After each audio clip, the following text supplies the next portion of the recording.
Assalamualaikum warahmatullahi wabarakatuh. Eh, Perkenalkan, nama saya Yandi Susetio dengan nomor NPM 251014128 dari program studi S1 Teknik Industri Fakultas Teknik Universitas Riau Kepulauan atau UNRIKA tahun ajaran 2025-2026. Di sini saya akan menjelaskan mengenai tugas ujian akhir semester untuk kelas 7A dengan mata kuliah Design of Experiment atau DOE dengan dosen yaitu Dr. Insinyur Abdullah Merjani, STMT. Oke, di sini saya akan menjelaskan mengenai tugas UAS untuk semester ganjil tahun ajaran 2025-2026. Jadi topik pembahasan kita kali ini yang pertama mengenai latar belakang eksperimen, kemudian desain eksperimen, dan dilanjutkan ke analisis statistik. Untuk latar belakang eksperimen sendiri, kita mengambil satu tugas di tugas yang pernah disampaikan sebelumnya, yaitu di poin 426. Jadi permasalahan teknis atau permasalahan industri dan yang ingin diselesaikan yaitu industrial engineering di suatu perusahaan ingin melakukan analisa untuk melihat pengaruh jarak penglihatan suatu objek dengan waktu fokus mata dengan melibatkan sampel sebanyak 5 orang per masing-masing eksperimen.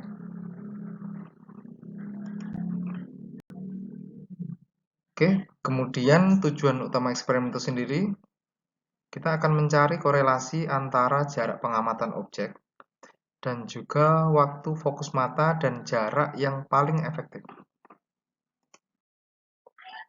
Oke, untuk desain eksperimen selanjutnya, kita akan menentukan faktor, level, dan variabel respon. Untuk menyelesaikan permasalahan di atas, kita akan menggunakan faktor, level, dan variabel sesuai dengan tabel berikut. Jadi untuk faktor sendiri, kita akan menggunakan jarak. Untuk levelnya, kita menggunakan 4 level ya. Yang pertama yaitu 4 feet, 6 feet, 8 feet, dan yang terakhir yaitu 10 feet. Dengan variabel respon yaitu waktu fokus mata. Untuk jenis desain eksperimen yang akan kita gunakan, kali ini kita akan menggunakan Randomized Block Design atau RBD. Kenapa kita menggunakan RBD? Ini saya akan menjelaskan ada beberapa alasan. Yang pertama yaitu subjek dianggap sebagai blok yang mungkin memberikan pengaruh sistematis terhadap hasil. Yang kedua, dengan membagi subjek menjadi blok, kita dapat mengontrol variabilitas antar individu. Kemudian yang terakhir yaitu desain ini sendiri memungkinkan kita untuk memisahkan efek perlakuan atau jarak dari efek blok atau subjek, sehingga uji efek perlakuan lebih sensitif. Selanjutnya kita akan melakukan analisis statistik menggunakan Minitab. Jadi setelah dilakukan analisis menggunakan Minitab, kita mendapatkan p-value distance sebesar 0.003. Kemudian p-value untuk subjek di angka 0.004. Aturan p-value sendiri untuk jarak yaitu jika p kurang dari 0.05 maka distance berpengaruh signifikan terhadap waktu fokus mata. Kemudian p-value untuk subjek, jika p kurang dari 0,05 maka subjek sebagai blok memiliki pengaruh terhadap waktu fokus mata. Jadi kesimpulannya adalah dari data p-value maka jarak atau distance didapatkan nilai 0.003. Artinya nilai ini di bawah 0.05 maka jarak mempunyai pengaruh yang signifikan terhadap waktu fokus mata. Oke, selanjutnya dari analisa data menggunakan Minitab, kita juga bisa mendapatkan 3 grafik, yaitu normal probability plot, yang kedua grafik versus fit, dan yang terakhir yaitu versus order.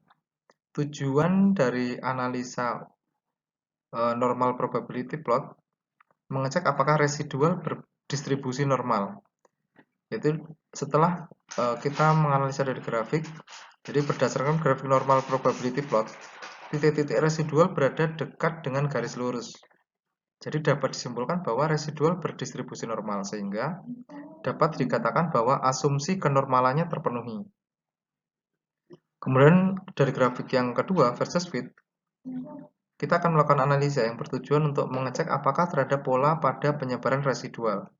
Jadi pada grafik residual versus fit value, titik residual tampak tersebar secara acak di sekitar garis nol tanpa membentuk pola tertentu. Jadi hal ini menunjukkan bahwa asumsi homogenitas, varians, dan linearitas model terpenuhi. Kemudian dari grafik versus order, kita akan melakukan pengecekan untuk mengetahui apakah ada pengaruh urutan data terhadap hasil. Jadi berdasarkan grafik residual versus observasi, residual menyebar secara acak. Di sini dapat dilihat tanpa pola yang berulang. Hal ini menunjukkan bahwa tidak terdapat autokorelasi antar residual sehingga asumsi independensi terpenuhi. Jadi kesimpulannya, model RBD yang kita gunakan yaitu layak dan valid. Oke, untuk analisa statistik, jadi minimal replikasi untuk RBD secara umum, minimal replikasi yaitu 2-3 blok diperlukan agar bisa memisahkan efek blok dan error. Dalam kasus ini, ada 5 blok yang sudah cukup untuk mengestimasi variabilitas antar subjek. Kemudian meningkatkan ketepatan estimasi efek perlakuan dan juga memungkinkan uji signifikansi dengan derajat bebas error yang memadai. Jadi kesimpulannya yaitu replikasi sudah mencukupi untuk analisis statistik dengan alfa sama dengan 0,05 meskipun jumlah blok tidak besar. Kemudian pertimbangan dalam pemilihan level yaitu rentang praktis. Pada eksperimen kali ini kita menggunakan jarak 4 sampai dengan 10 feet, merupakan rentang yang relevan dalam konteks pekerjaan atau aktivitas penglihatan sehari-hari. Yang kedua yaitu variasi yang memadai. Perbedaan 2 feet antar level memberikan variasi yang cukup untuk mengamati perubahan waktu fokus. Jadi tidak terlalu banyak level. Dengan 4 level kita bisa melihat bahwa tren linear kuadratik tanpa terlalu memperbanyak kombinasi percobaan, yaitu mewakili variasi jarak yang masuk akal dalam setting industri atau ekonomi, memungkinkan analisis kontras atau pola respon dengan jumlah level sebanyak 4 sudah memadai untuk mendeteksi efek non-linear jika ada. Oke, selanjutnya kita akan melihat potensi bias. Jadi ada 4 kategori yang kita coba analisa, yaitu bias urutan, bias subjek, bias pengukuran, dan juga bias harapan. Yang pertama, bias urutan atau order effect. Meskipun menggunakan RBD dengan randomisasi urutan perlakuan per subjek, jika randomisasi tidak sepenuhnya acak atau subjek mengetahui pola, bisa muncul efek latihan atau praktis effect, atau kelelahan atau fatigue effect. Contohnya yaitu, subjek mungkin menjadi lebih cepat seiring waktu karena terbiasa dengan tugas. Kemudian bias subjek atau selection bias. Jadi hanya 5 objek yang mungkin saja tidak mewakili populasi, misalnya dari kategori usia, ketajaman penglihatan, maupun pengalaman. Jadi jika semua subjek berasal dari kelompok tertentu, misalnya dari mahasiswa, maka hasil tidak dapat digeneralisasi ke pekerja industri. Bias yang ketiga yaitu bias pengukuran atau measurement bias. Alat pengukur waktu fokus mungkin memiliki presisi yang terbatas atau konsistensi antar pengukuran. Meskipun biasanya untuk pengukuran kita menggunakan alat yang sudah terkalibrasi. Jadi di sini pengamat mungkin secara tidak sadar memberi kode respon berbeda pada subjek tertentu. Bias harapan atau ekspektasi bias. Subjek mungkin menebak tujuan penelitian dan mengubah perilaku, misalnya berusaha lebih cepat pada jarak tertentu. Dan peneliti mungkin secara tidak sadar memberi petunjuk verbal atau non-verbal. Selanjutnya kita akan melihat dari sumber kesalahan eksperimen. Jadi ada beberapa potensi sumber kesalahan eksperimen. Yang pertama dari kesalahan acak atau random error. Variabilitas alami dalam sistem penglihatan manusia. Misalnya dari hari yang berbeda, kondisi fisik, kelelahan mata, ketidaktelitian pengukuran waktu, yaitu reaksi manusia dalam menekan tombol atau latensi peralatan. Kemudian potensi kesalahan yang kedua yaitu kesalahan sistematik atau systematic error. Dari kondisi lingkungan, mungkin saja bisa terjadi pencahayaan yang tidak konsisten antar sesi percobaan. Kemudian konsistensi stimulus, objek yang dilihat mungkin tidak identik dalam warna, ukuran, kontras untuk semua jarak. Kemudian instruksi tidak standar. Mungkin saja penjelasan terhadap masing-masing subjek yang akan dianalisa itu berbeda, sehingga akan menghasilkan output yang berbeda juga. Kemudian untuk waktu pengukuran, waktu percobaan dilakukan di waktu berbeda, misalnya di pagi dan siang hari yang akhirnya akan mempengaruhi kewaspadaan masing-masing subjek terhadap objek yang dianalisa. Kemudian yang terakhir dari kesalahan desain, kurangnya blending atau tidak disebutkan apakah subjek buta terhadap jarak yang diuji. Jika tahu, maka bisa mempengaruhi usaha. Tidak ada waste out period, tidak ada jeda antar perlakuan untuk menghilangkan efek sisa atau carryover effect. Meskipun topiknya waktu fokus mata atau mungkin ada efek akomodasi.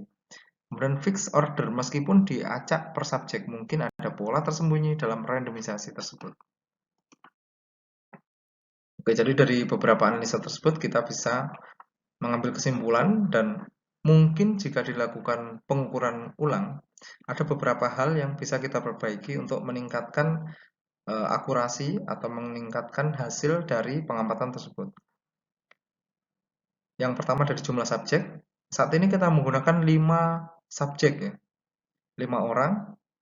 Mungkin nextnya bisa ditambah dari 15 atau 20 orang. Sehingga kita bisa mengambil manfaat yaitu meningkatkan power dan generalisasi. Kemudian aspek level faktor. Saat ini kita menggunakan 4 level yaitu dengan interval 2 feet di angka 4 feet, 6 feet, 8 feet, dan juga 10 feet.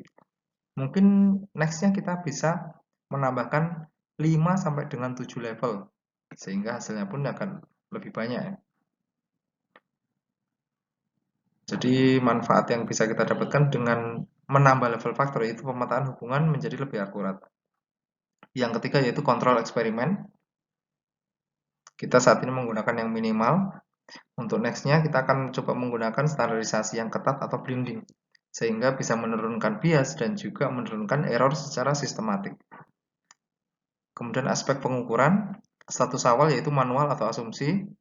Usulan perbaikan yang bisa dilakukan yaitu kita mencoba untuk menggunakan mesin yang otomatis atau repetisi sehingga meningkatkan presisi dan juga mengurangi variabilitas dari alat yang kita gunakan.